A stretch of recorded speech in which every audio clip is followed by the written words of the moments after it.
Hi, welcome to LUMS. I'm Julie. I'm going to show you how to change a battery in a key fob.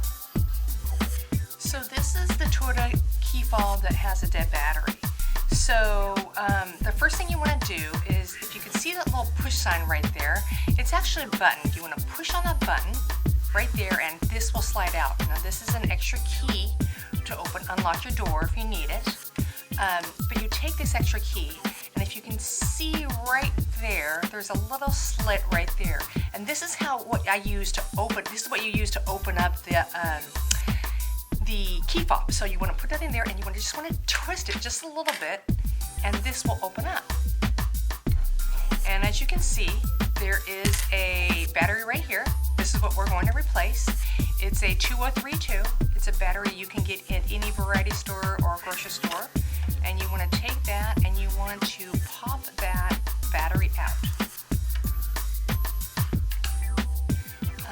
When you get your new battery, you want to make sure though that there's two little notches right there. These are plastic notches.